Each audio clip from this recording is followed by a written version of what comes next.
Welcome to the Geek Podcast, where we are wrapping the decade this week. I'm Void. I'm here with my co-host Beej. It's got such a pretty little bow on it. It does. Today we're talking about the second half of the Games of the Decade. So this is Games of the Decade Part 2. And last time we talked about 2010 through 2014. This year we're picking up with 2015.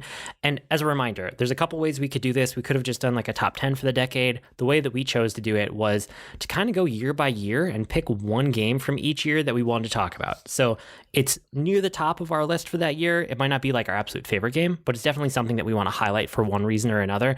And I think for the most part throughout here, it is kind of our game of the year by year.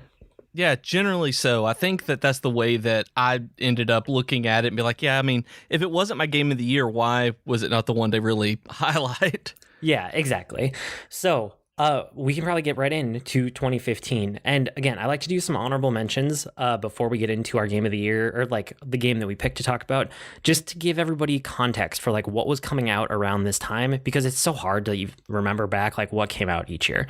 So 2015 was a year where we had The Witcher 3 Wild Hunt came out, Fallout 4 was that year, like Batman Arkham Knight. That was the first Splatoon, and like Assassin's Creed Syndicate, Heroes of the Storm, which I'm surprised that didn't come out. It feels like a game from forever ago, but it was that year, you know. And like Fire Emblem Fates was this year, Xenoblade Chronicles X, Super Mario Maker came out that year. So there's a lot from 2015. And during 2015, like all of these games, that the ones that you've listed, there's so many of them that I haven't even gotten back to.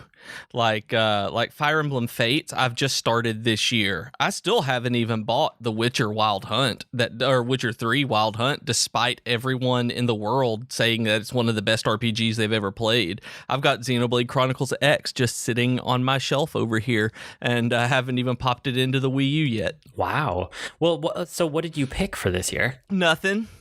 I went through, so the way that we have the notes set up for everybody who's listening is that you went through, like you said, you divided it up and you found a bunch of the honorable mentions. So I looked at the honorable mentions and I was like, oh man, I hadn't played many of those. And then I was like, man, the only one that I've really actually played is that you've listed as Heroes of the Storm, or I played it a little bit and I didn't like it that much. It's fine. And Fallout 4, which I didn't get very far into. I was like, oh goody. And so I went and looked up what Google said. And just, you know, if you type in like video games 2015, like there's a carousel at the top that shows you what they are. And I was like, okay, I didn't really play any of these. All right. So I then looked up a list, which is on Wikipedia, of all the games that were published in 2015.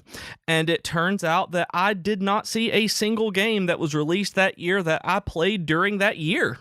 That 2015 was a fairly hard year for a lot of reasons, just with personal stuff going on.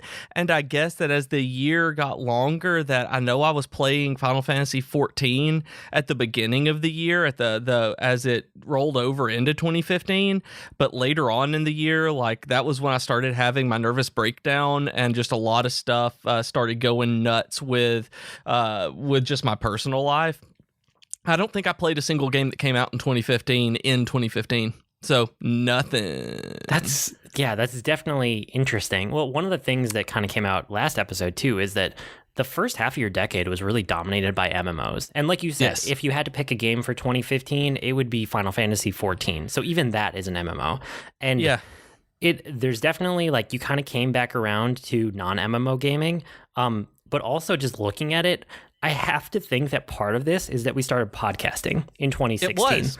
It absolutely was. That you doing this has got me, you have made me play more games in the past 4 years than really I've played in probably the previous 15 overall. Like just in terms of the number of titles that I have started and played through, or just played for a significant amount of time, really probably equals the last 10 or 15 years just in these last like 4-ish that we've been doing this. Yeah, that's awesome. I can't take full credit, but I would definitely take some credit and feel pretty good about that, honestly. Right.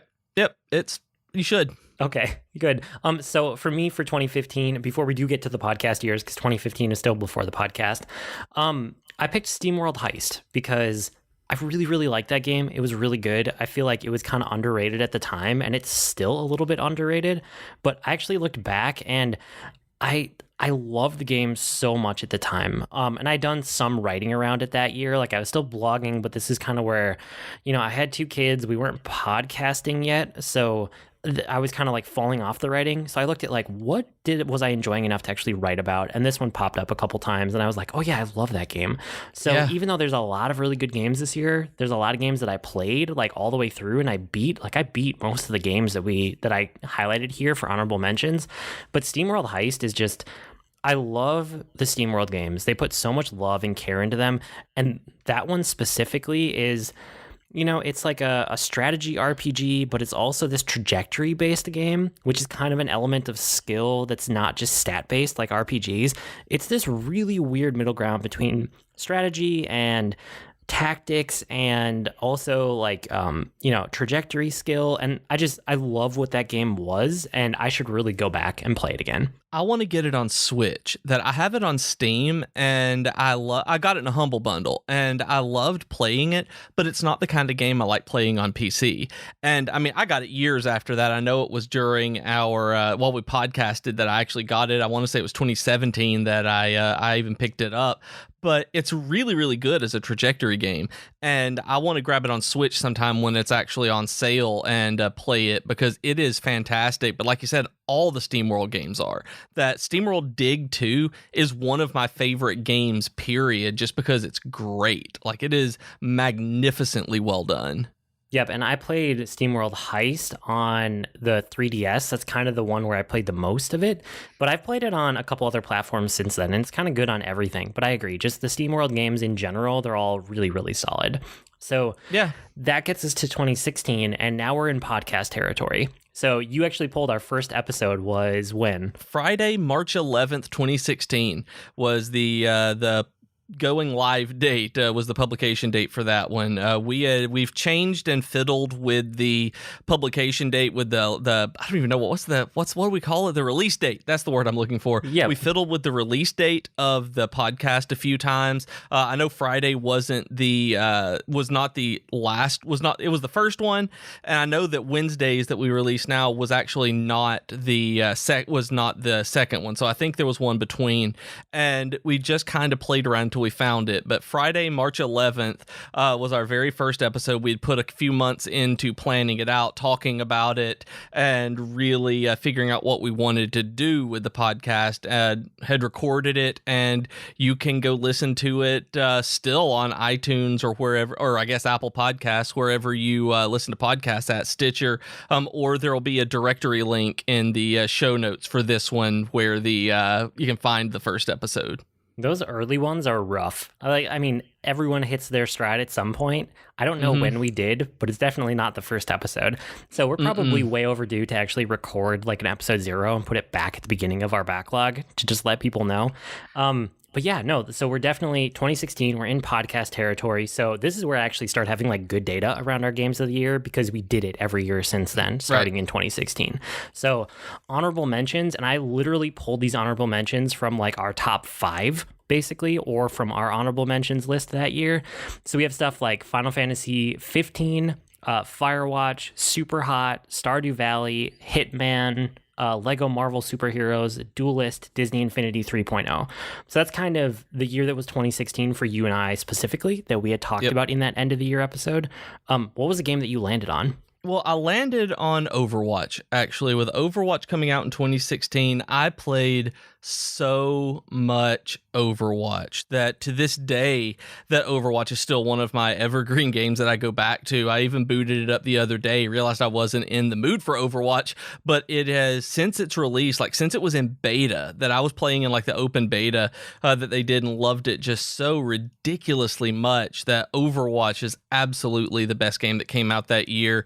And I don't like shooters, and that was one of the reasons I remember going so just crazy for it, is that I'm not good at first-person shooters. I don't tend to like most first-person shooters because I get bored with them very quickly. Like, I like them for what they are, and then I just move on.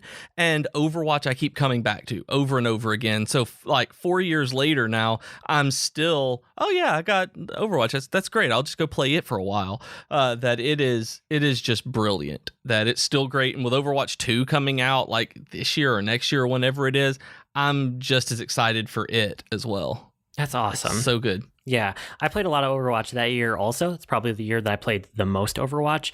But the game of the year for me that year was Persona 4 Golden, which didn't come out in 2016, but that's when I played it. So this is one of the only ones in our games of the decade here that didn't actually fall within that year for me, but it was Mhm. definitely my game of that year because I had never truly gotten into Persona before that point. And now here in 2020, Persona is probably one of my favorite game series ever. Like it's amazing. It's such a good JRPG, and I absolutely love it. So Persona 4 Golden, that's the version to play if you're going to go back and play Persona 4. I still think Persona 5 is probably a better onboarding point now, but it didn't exist at the time. And Golden is the one that I played on my Vita. Like I remember playing that all around the house, and I would just like I played that thing for I don't even know how long it took to play through it, but that's a fantastic game. It's a really good JRPG, and I have to give it to that just because of it got me into the Persona series, which is hugely important for me this decade. Yeah, it's ridiculously good. Like I started it and liked it well enough and then just kind of stopped playing it. I wasn't a big fan of the dungeons in it, the randomly generated procedurally generated, I guess, dungeons. And so I didn't bounce off of it. I just kind of put it aside where I knew that I was going to be coming back to it because it's really really really good.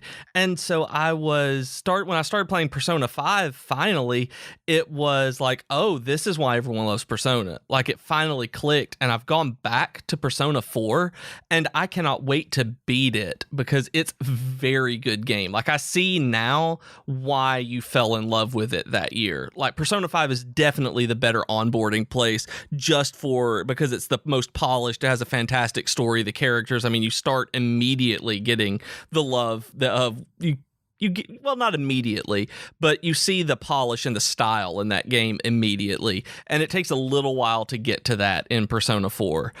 So yeah, play Persona 5 and then go back and play Golden. That's probably the best way to do it. Yeah, I agree. And that brings us to 2017. So honorable mention stuff for this year to give you an idea of what was coming out. We had like 20XX, we had 1-2 Switch, Cosmic Star Heroine, Battlefront 2, Star Wars Battlefront 2, that is. Pyre, Universal Paperclips. I love that game. I had to put that in here, even though almost no one's played it. About that. Yeah. And this is the year that like Fire Emblem Heroes came out, and I played a ton of that in the year or two since then. Yep. This is, Final Fantasy 14 Stormblood, which is one that finally like hooked me on Final Fantasy 14. We have like Destiny 2 was in 2017. So it's Golf Story and SteamWorld Dig 2 that you just talked about. We have like Mario Odyssey, Kingdom Hearts, Birth by Sleep, and WoW Legion. So you and I had pulled a lot for this year of honorable mentions. It's kind of interesting to see how our honorable mentions have changed year to year. But what was like the one that encapsulated 2017 for you? Breath of the Wild. Yeah, that doesn't surprise me. It was so good. Like it's ridiculous. Like it's still ridiculously good. And I haven't gone back, and I still haven't played the expansion stuff. Like once the expansion pass came out, it's like I've been wanting to go back, but it's such a big game that I haven't wanted to lose myself in it the way that I did when it first came out. And just recently, just this week, Jennifer's best friend, her son was saving up to buy a Switch because he wanted to play Breath of the Wild so much. And so he was doing chores around the house. He's 9 years old. And so he's doing chores around the house, doing whatever he can to save up little bits and pieces of money that they would give him. And so that he would learn how to do this. He found a Pokemon card. I think it was a Charizard GX that he sold on eBay for $170. Wow. That he was able to buy my nephew's Switch Lite. He got a regular Switch for Christmas this year. His mom had a lot of Amazon points that she decided to just go ahead and exchange for him to upgrade to the Switch because they wanted to play it on the TV. And Jennifer's friend's son bought that from him for the 170, which is a great deal anyway because it came with a case and everything. But my friend Adam had a copy. He didn't like Breath of the Wild. Like Adam got it with his Switch when he bought it from his friend years ago, back in 2017, and he had like the Explorer's edition of it that he just gave the kid because he played like 5 to 10 minutes of Breath of the Wild and despised despised it and never turned it back on. In like the last 3 years, he's not turned it back on. He was like, I'm glad that everybody else loves it. Do not like this game. But he didn't like pay for it separately. It just came as the bundle that he bought from his friend. So he was like, yeah, he can have it. And so he got Emerson, the son, got a copy of Breath of the Wild Explorer Edition for free from my friend. Like, Breath of the Wild has come up a lot lately, and it's like one of those games that best game of the year for me. Cannot wait for Breath of the Wild 2. I still need to go back and replay this and go through all the expansion content. Adam couldn't make it 5 minutes in. It was like, nope, hate it. Never playing this again. Jennifer did the same thing. She played it while I was in the middle of it. I was like, nope, this is the most boring thing I've ever tried to play, and just hated it. Wow. Yeah, I mean, that would be my game if my game wasn't what it is. So like Breath of the Wild that year was my number 2 game without a doubt. And in almost any other year, it would have been my number 1 game. But Persona 5 came out in 2017, and that took the number 1 spot for me. But I don't want...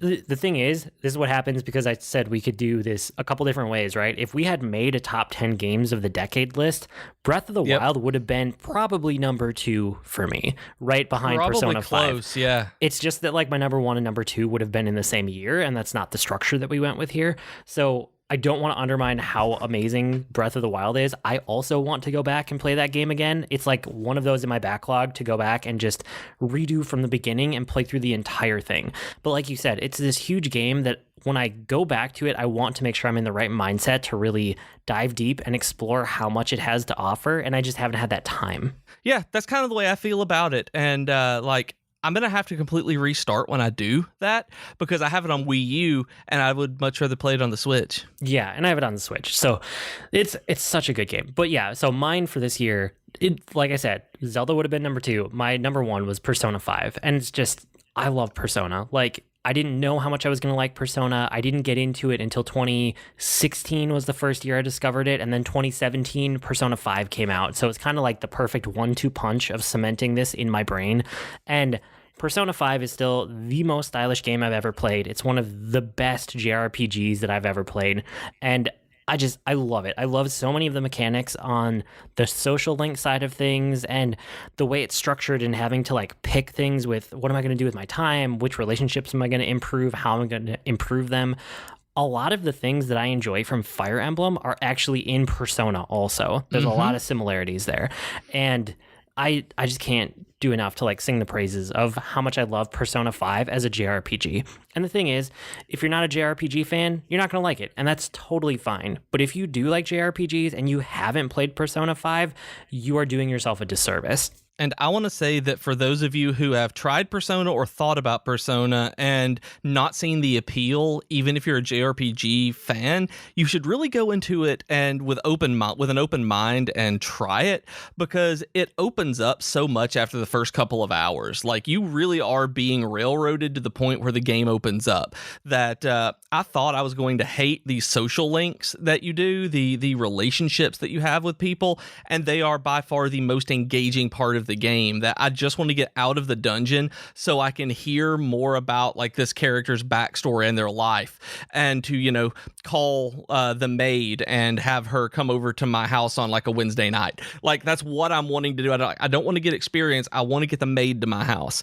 Yeah. And it's like I want to go talk to the doctor. Like, stop attacking me. This is keeping me from my doctor friend. Totally. And I thought that was so dumb that I did not understand social links until I played this game. And then it's like I really, truly got invested in these characters as characters. So when Fire Emblem Three Houses came out, and that was such a big part of the gameplay with it, I fell right in. That it was just so perfectly well done for that genre, the way that it did it with the strategy and everything, that Persona really did introduce me to that idea. And I love social stuff in games now way more than I ever did before.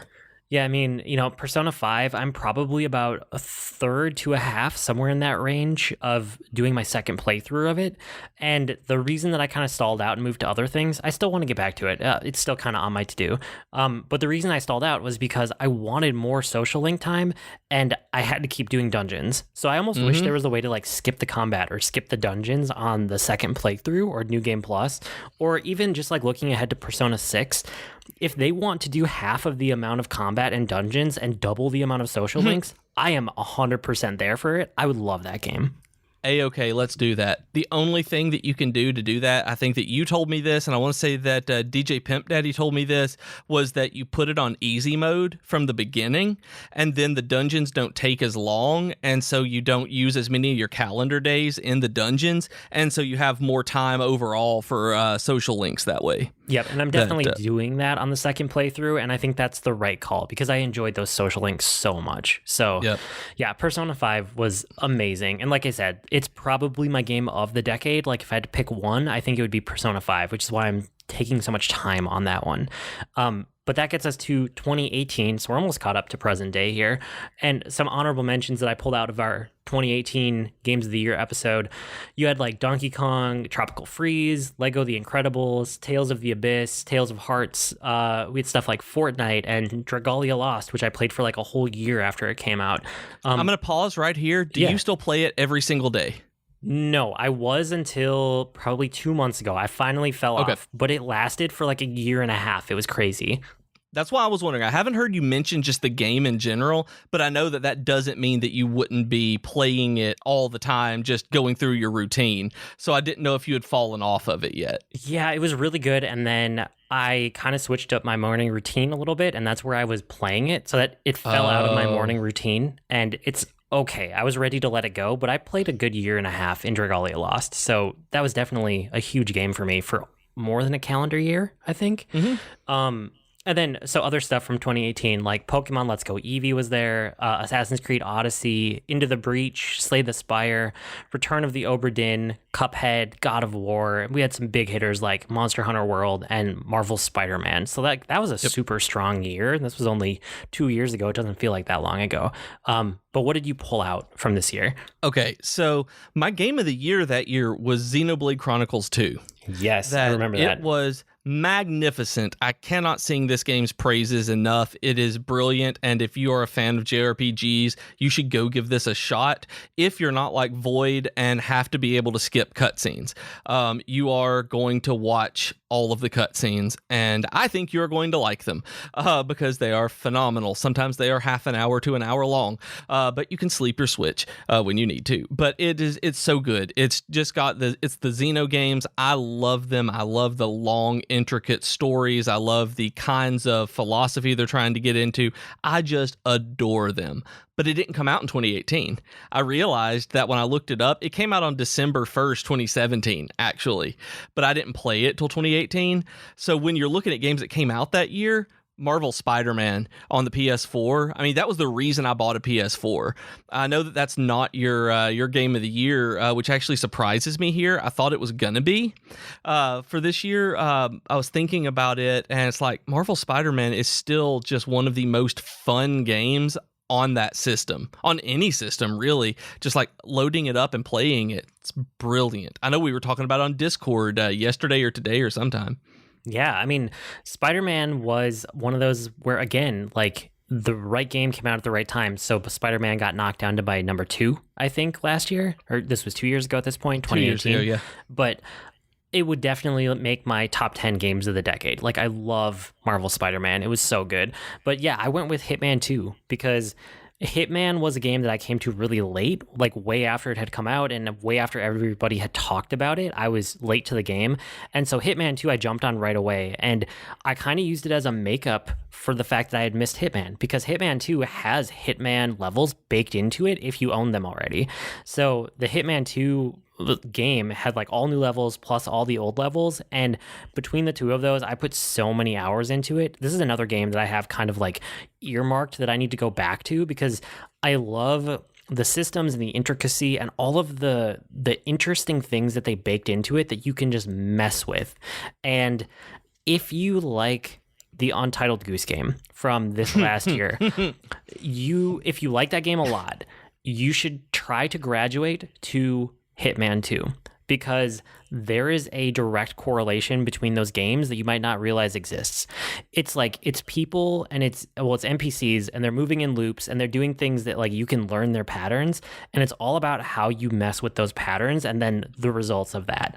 And Untitled Goose Game's doing the same thing, but a little bit more forgiving and a little bit more just kind of like fun because you're a goose. If you want to take it to the next level, Hitman is the series for you, and Hitman 2 is the place to jump in. So I love that game so much. I can't wait to see what they do next. I'm glad that there's another Hitman in development, and I'm going to be all over that when it comes out. Yeah, you absolutely are. Like, Hitman 3 will be the game of the year whenever that comes out. I'm almost certain. Just it'll depend on the Nintendo titles, I think, that come out that year. But I mean, Hitman 2, like, I loved the first part of Hitman. Like, you had sent me the first episode, I guess is the way they do it. I can't even remember how it was done with the very first one, and I played it, and it was so much fun. But at the time, I wasn't, and I'm better about them now. Even just a couple of years later, but I wasn't a huge fan of the stealth part of it, that I ended up getting caught so much that I got frustrated. But it's super fun. Like the Paris level that I played a lot of, I loved. Yeah, it was so good. So Hitman 2 was my one for 2018. And that brings us to 2019, which we just did our Games of the Year episode. So we were not going to linger on this a whole lot. You guys can listen like 3 episodes back and get all of this information. So I won't go through the honorable mentions. But for last year, you picked Dragon Quest Builders 2, right? Yes. And I still hold by it. It is the number one game that I've played on my Switch. I didn't expect that, but I've put more hours into it than any other game that I've played on the Switch. And it's astonishing because those of you who haven't listened to the Games of the Year episode, and maybe not much of the podcast before, I don't like building games. I don't really do Minecraft. I end up falling off of it because I end up getting bored, and I'm not terribly creative. I mean, I'm creative, just not in that way, like spatially building creative. And DQ Builders is the first building game that latched onto me and would not let go, where I was just like, I have to build this. I have to do this. I have to build my Sky Fortress. I need to get over here. I need to build these people an extra bathroom. I need to build a dungeon beside a sauna so that I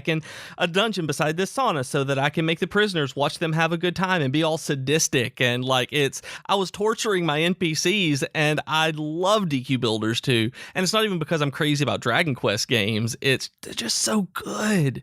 Like, I know you were going to go back at some point over the break and try the demo again, maybe, or did you ever get any further in it than you did before? So I went back and I tried the demo, and I couldn't do it. I wanted to like it as much as you did, and I see the appeal there, but I think that part of my problem is that, like we talked about last episode, Minecraft is a game that I didn't really play this decade, but I put literally hundreds and hundreds of hours into it in I think we determined like 2009, right? And because of that, I might just be burned out on building games for like a decade or two, because I got my fix. Like, I got my fix of building games. It was in Minecraft, and I don't want to dismiss it as a genre forever, but I'm just not ready to invest like that again. But I see the appeal, especially because it has more structure around it. It has more clear objectives. There's a story, and Dragon Quest. Like, I know how much you love Dragon Quest. So yep. I'm glad I went back over the break just to give it another shot, because you liked it so much. And I feel like I understand it better, and I understand what everyone's talking about. I'm just not there. Like, it's not the game for me right now, if that makes sense. It does, like, absolutely. It's easy to burn yourself out on things like that, and genres in particular. That it reminds me actually of me having taught a senior level horror class at the college I taught at, and I was so excited for this. Like, I'd been wanting to teach this seminar for so long. I put so much effort into reading everything and prepping everything, having all of these discussions, and like it was a very good class. To this day, that was I think in 2011. To this day, I don't really read horror novels anymore. Like, I don't go to nearly as many like horror movies and watch them during Halloween as I used to, during October as I used to, because of that, because I put so much energy, so many hundreds of hours into that it was like, okay, I've got horror now. It's like, I can talk to you about it. Let's have this discussion. But when it comes to new stuff, I'm like, yep, I appreciate this as being very, very good. And then it's like, okay, I'm good. I'm gonna go to something else now. But yeah, I understand that feeling. And that's just where I land with it. Like, I mean, I'll be the Minecraft hipster, I guess, right? Like, I was into it before everybody else, and that's okay. Like, the beta was huge, and it was widely known, and there were tons of other people playing the beta. But if you look at the entire course of, like, Minecraft as a game, most people played it after it came out in 1.0. And Mm-hmm. my hundreds and hundreds of hours were all before 1.0 happened. And it's just kind of how I ran into the game. I just ran into it early. I was a Minecraft hipster. And then I played so much of it in those early days because it was such a good game that I burned myself out on the genre. And I'm just not back there yet. I hope to be someday because I loved it. But I've gotten my fix of building games for a while. Yeah. For me, this last year, I know we talked about it, but Fire Emblem Three Houses, I love all the relationship mechanics, all of those, like, again, social links, right? They're not called social links in Fire Emblem, but just like Persona, it's getting those relationships between characters and then also being able to take that and it translates into game mechanics, it translates into strategy and tactics in the actual gameplay and like in the battles and stuff. That's cool too. But I'm in the middle of a replay and I'm playing through a different path. I'm playing through Blue Lions. I find myself really looking forward to just all of those, like, show me the support levels, right? Show me those interactions between characters because I'm still at the early part before the time skip. So a lot of the actual like plot is very similar. It's slightly tweaked because you're part of a different house, but it's not really changed dramatically. And a lot of the like building up units, I'm still kind of like getting them all up to speed. But I think what's happening is I'm front loading it a lot more in my second playthrough because I have all of these bonuses because I'm in New Game Plus. And so I'm leveling up really fast. I'm getting up to like master rank really fast with like different classes and things. And I'm basically doing what I did over the course of the whole game in the first half this time. So I think what's going to happen is I'm taking a lot of time to like do the pre-work and then the second half of the game is just going to fly by in a good way, in a really good way. Yeah. But I'm still loving my time with it. And I want to keep getting back to like, give me the story beats for characters that I haven't seen before and give me those character interactions. Like that's what I'm playing through the second time for because I'm enjoying it so much. Yeah, that's what I'm playing it for. You're absolutely right. Like I'm playing it like even if I don't recruit everyone, and I didn't recruit everyone during the first playthrough because I knew I was going to be playing it again, that as I'm going through this one, I'm making sure to focus on characters I didn't get in the first time through. So I may or may not do a third playthrough because I just want to know these characters and their relationships. And now I know where the story ends, so I'll be able to plan it out a lot better because it is definitely front loaded, and the New Game Plus really lets you focus in on the social part of it more than I won't say gameplay part of it, but the strategy battle part of it.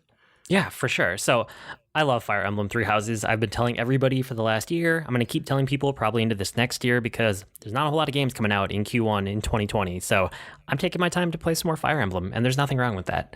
And that's kind of it for our decade. I mean, over the course of the last two episodes, we talked about our top games from the last 10 years. There's a lot of them, but it's kind of cool to look that far back and to see how far we've come and to think about we're going to go that far in the next 10 also. Yeah, the next 10 years of just thinking about what like games are coming up in the next generation and what we have to look forward to. I'm actually thinking I hope that VR dies off a little bit.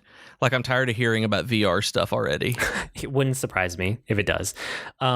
Okay, so before we get into a little bit right at the end of the episode, we always like to say you can help us out by supporting us on Patreon. What can they do on Patreon? You can go to patreon.com/geek2geekcast and you can throw a few dollars our way. It helps with anything that we do with the podcast, hosting, all of that kind of fun back-end stuff. We have different rewards that you can get. We have a Discord server where you can get a custom role and do all sorts of good stuff. Just go to patreon.com/geek2geekcast and check it all out. Yeah, and around the network, don't forget, we are a media network. It's just for fun. It's to get geeks talking to each other and having an interactive community that likes to be together and is positive. So that's what the whole network is about. But you guys can get podcasts, we have streamers, we have the Geekery blog. All of it is at geek2geekmedia.com. You can find links to everything or geek2geekmedia.com/subscribe and you get it all sent right to you. Yep.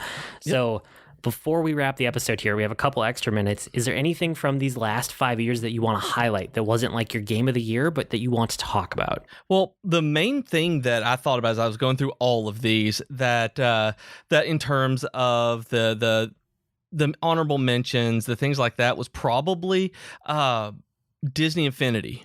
That one came out and it was over. I got it at the very end of its life cycle with the Toys to Life stuff, and I got it for my birthday. My mom got me a Disney Infinity starter pack for my like 35th birthday or something. Let me think, what year did 3.0 come out in?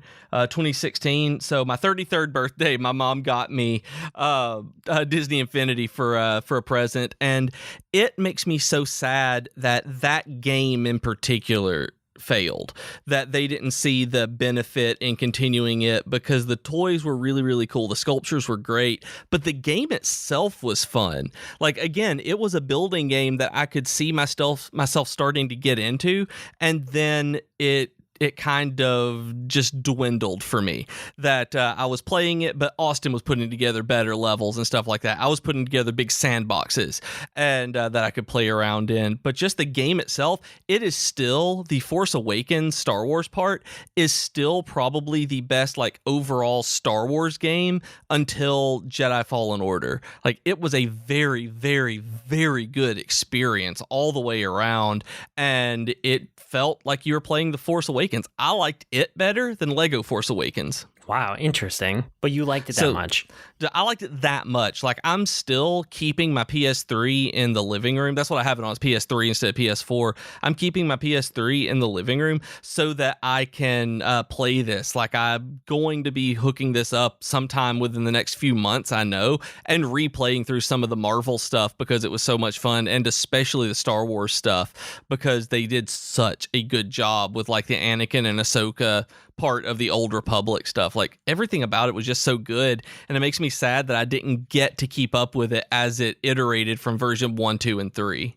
But yeah, that's probably the biggest one over the decade that I'm like, oh, I kind of understand Toys to Life going out, but at the same time, I'm like, man, the game was actually really good with this one too. Yeah, no, that's understandable, especially for how much you loved it and how much time you put into it. Like, it doesn't surprise me that you would hold on to that one, that it's special for you.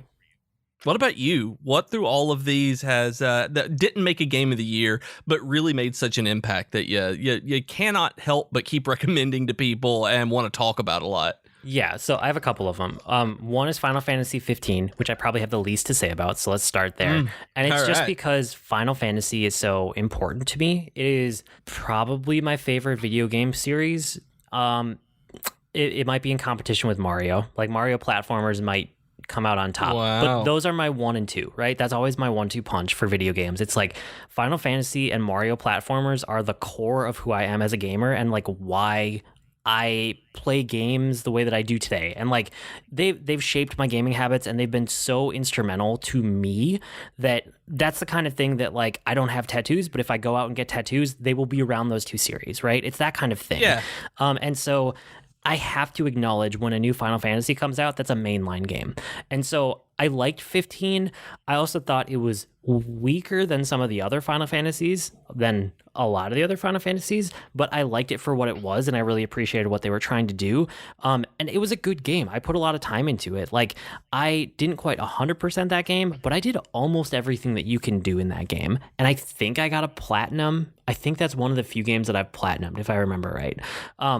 But yeah, I loved it, even though a lot of people didn't like it. And it's a mainline Final Fantasy. Like, I will give you money right now, today, to pre-order Final Fantasy 16. They just haven't announced it yet. But that's who I am, right, as a gamer. So Final Fantasy needs to be acknowledged. The other ones on here, Firewatch is the first game that really showed me what, like, the, walking simulator can be as a game. And I don't mean walking simulator in a derogatory way. I know a lot of people say it that way, and I don't, because Firewatch showed me how much you can tell a story that's really just like kind of wandering around and exploring without a ton of interacting, just the right amount of interacting, just enough. And I still think Firewatch is one of like the best games from the last 10 years, and I love it, and it holds a special place in my heart. You like that one a lot too, right? I was talking to Jennifer yesterday about Firewatch, and she's been playing these kind of artsy games that give you this, have an emotional impact on you, like Gris and Journey and The Unfinished Swan. And I was like, I think you would like Firewatch, that the entire thing is just about like you exploring these characters and getting invested in them, that there's no combat. It's just exploration and talking, and I didn't think I was going to like this the way that you described it, and might be in our first episode where we talk about this, where you sent me a copy of this game. Like, I woke up to a gifted Steam copy of this game because you wanted me to play it so much, and it is so incredibly good that I haven't gone back and replayed it, but it's about time. It's about time for me to go and replay Firewatch on the Switch or something like that. Yeah, Firewatch it's amazing.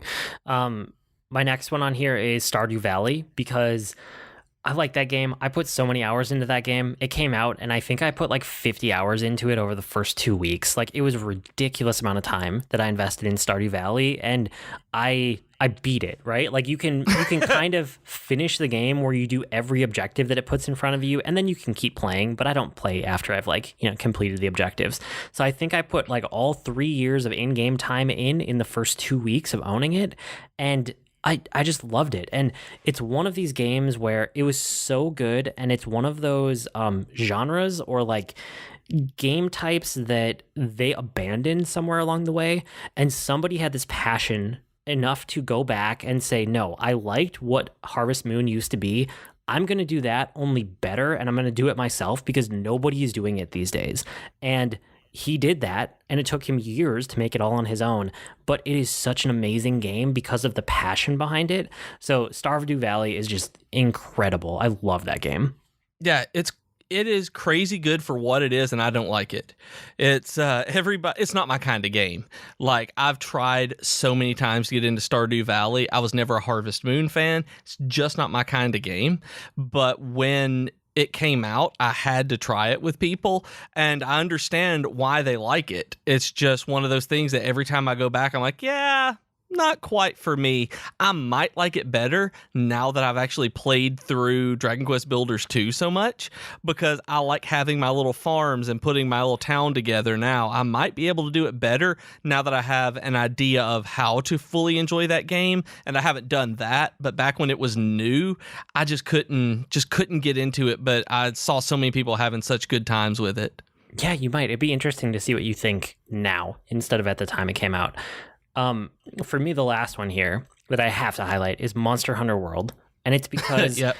I always sensed that there was something in the Monster Hunter series for me, and I bashed my head against it for every iteration of Monster Hunter, starting with, I think, 3. Because there was like 3, and there was like a 3U or a 3 Ultimate, and then there was a Monster Hunter. I don't know. There were like different ones that came out on 3DS, and then there was, this edition. And I tried a bunch of them, and I could never get into it until Monster Hunter World. Monster Hunter World finally got close enough to like the modern day conveniences. Like, there's a lot of just quality of life improvements in it, and it's not as good as it could be. I really hope they keep iterating for Monster Hunter World 2, whatever that ends up being, or whatever they end up calling it. But there's enough quality of life improvements, and there's enough of bringing this closer to like accessibility and mainstream that I finally latched onto it.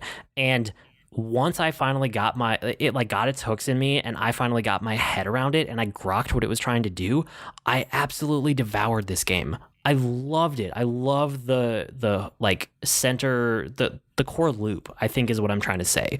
Like, figure this monster out, what's its deal, and then figure out how to defeat it, and then use the parts that you got from the monster you defeated to make better weapons and armor so that you can take on the next set of monsters. And that core loop fueled me through the game, and I loved it, and I can't wait for the next Monster Hunter World. I don't really want to go back and replay this game. I put in my time. I had a lot of fun. I had a lot of fun playing with other people too. And I don't especially want to pick up the expansion that came out recently either, because it kind of picks up where this one left off, and my skills aren't there because I haven't played it for a year or 2 years at this point. And I don't have time to like get my skills back up to par to jump into the expansion. But I want the next major like iteration, the next mainline Monster Hunter game. I can't even begin to express how excited I am for that. That is one that I wanted to like so much too. That you talked about it, everybody was talking about it. Like, it looks brilliant, and it's just not what I wanted out of the game. I know I didn't grok everything like you did, and I've had so many people explain it to me, but I don't think I like the core game loop. Like, I think that's really where the disconnect was. Like, I kept doing it, and I don't like how long these giant monster battles are. That's really where it gets me, is that they're about 5 times too long for me. And so I know they're meant to be epic. I know they're meant to really show the horror of fighting one of these things, I guess, but it is not something that I ended up enjoying. It was one of those day one purchases I regretted, but seeing everyone else, like, see the videos of it and seeing what everyone's talking about and taking down these special new monsters and everything, I love. Like, I love seeing people enjoy stuff even if I don't personally get it, and this is one of those for me. Did you ever play like Icebound or Ice whatever it was called, the expansion-ish thing? No. So like I said, like, that's why I wasn't really interested in the Ice whatever expansion, Iceborne, Icebound, Ice something. Just because, like, it picks up where the other one left off, and I'm not there with my skill level anymore. Like, to play that, I would have to go back and kind of play more of the base game to remember all the things about playing it. And so I'm just waiting. I'm waiting for whatever Monster Hunter World 2 is, or Monster Hunter Universe, or whatever they want to call the next one. I don't care what they call the next one, as long as they keep iterating in this direction of making it more quality of life, more accessibility, like, give people a smoother on-ramp into it, and I'm all there for it. Like, I'm excited to see the next thing. That is, yeah. Okay, I don't really have anything to say about that. It's like, yeah, I mean, and like I said, it was one of those games where I always sensed there was something in the core loop that was right for me, that was going to hook me, but there were all these hurdles in the way that I just couldn't get over. And this is finally the one that the barrier of entry was low enough that I was able to get over it, and I got into it. So that's why Monster Hunter World makes the cut for me. But yeah, those are the 4 that I wanted to call out as, like, I got to talk about these for one reason or another. Yeah, and like, going back to the Iceborne, I think, like, I had no idea that it was actually a continuation. I thought it was like a Torna thing with Xenoblade Chronicles 2, where it was a standalone, like, you can just go in at any point and play it. I didn't realize it was an actual full-on expansion, not so much a side expansion. Yeah. So that's probably it for this week. You guys can write to us with comments, suggestions, or feedback. Our email address is geek2geekcast@gmail.com, or reach us on Twitter @geek2geekcast. We also have great discussion threads on Slack, Discord, and Reddit. You can go to geek2geekmedia.com for invite links, and while you're there, make sure you check out all the other content on the network. I blog at agreenmushroom.com, and you can find me at grnmushroom. That's green mushroom without the E's on Twitter. I'm also on the Disney Forever podcast, where we watch and react to a bunch of different Disney movies, and we do one a week approximately, and it's amazing. You should listen. You should totally listen. I'm on Twitter as @Professor Beej. That's Beej with 2 E's, and you can listen to me even more on the Dragon Quest FM podcast, where we talk about the Dragon Quest series of games. We've been Void and Beej with your Geek to Geek podcast. That'll do it for this week. See you next week, geeks. Bye, everybody.